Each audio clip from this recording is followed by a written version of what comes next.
ولد عبد العزيز في ظروف المنفى، حيث قضى فترة من حياته في الكويت بعد أن تم الإطاحة بعائلته على يد عائلة رشيد. هذا الحدث الصعب عزز عزيمته العميقة في استعادة ملكه المفقود. من خلال توسيع شبكة التحالفات والزواج الاستراتيجي، استطاع عبد العزيز توحيد القبائل المتنازعة. هذه الخطوات المدروسة أسفرت عن تحقيق انتصارات عسكرية متتالية. كان اكتشاف النفط في الثلاثينيات بمثابة نقطة تحول حاسمة للمملكة، إذ أدى هذا الاكتشاف إلى تحسين الوضع الاقتصادي، ومن ثم توفير الموارد الضرورية لتطوير البلاد.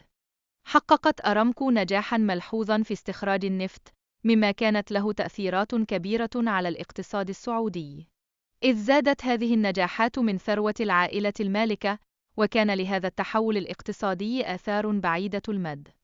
كذلك، كانت العلاقات الدبلوماسية بين الولايات المتحدة والسعودية محورية في تشكيل الأحداث التاريخية، خاصة خلال فترة السفير جي. ريف تشايلدز. هذه العلاقات ساهمت بشكل كبير في تعزيز التعاون المتبادل بين البلدين.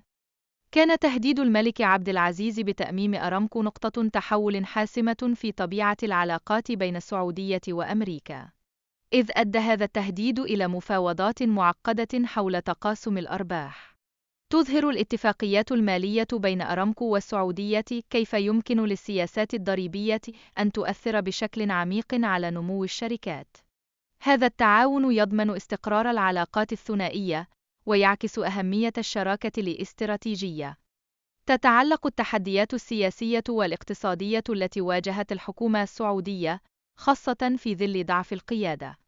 هذه العوامل ساهمت في تعزيز الحاجة الملحة إلى شراكات استراتيجية جديدة. تبرز وفاة الملك عبد العزيز أهمية انتقال السلطة بشكل سلس في السعودية، إذ كان لهذا الانتقال تأثير كبير على الاستقرار السياسي في البلاد.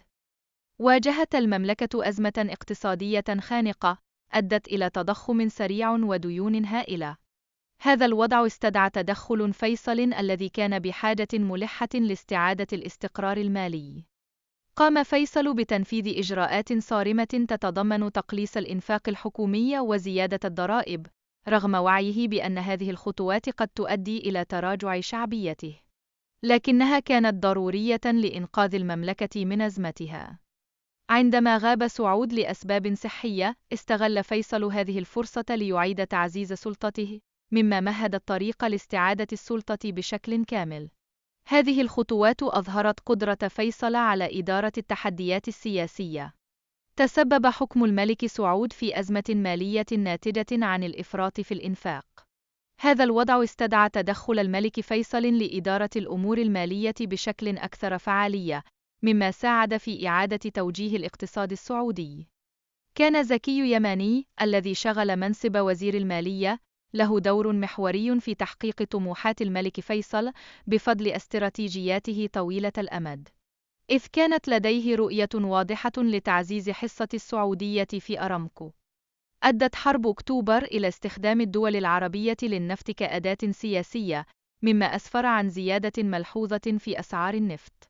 هذه الزيادة ساهمت في تحقيق مكاسب مالية ضخمة للمملكة العربية السعودية.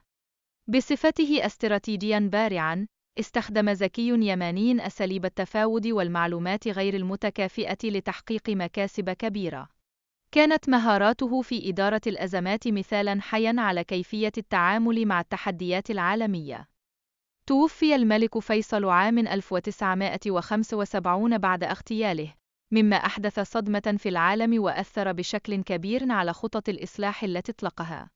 نتج عن هذا الحدث تأثيرات واضحة على مستقبل المملكة.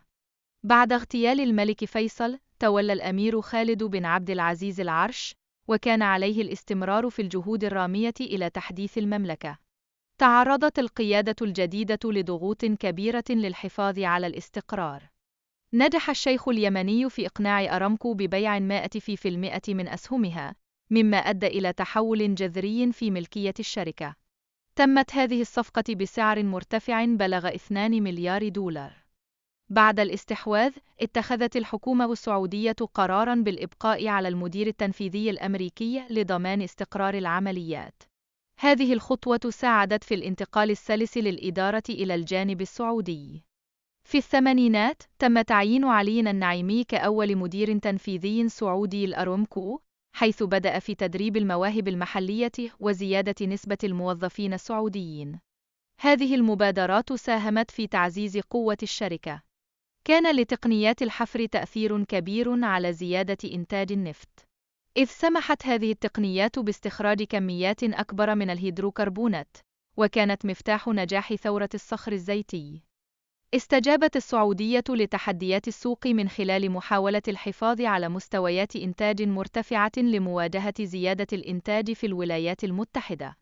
هذه الاستجابة أدت إلى تقلبات كبيرة في أسعار النفط.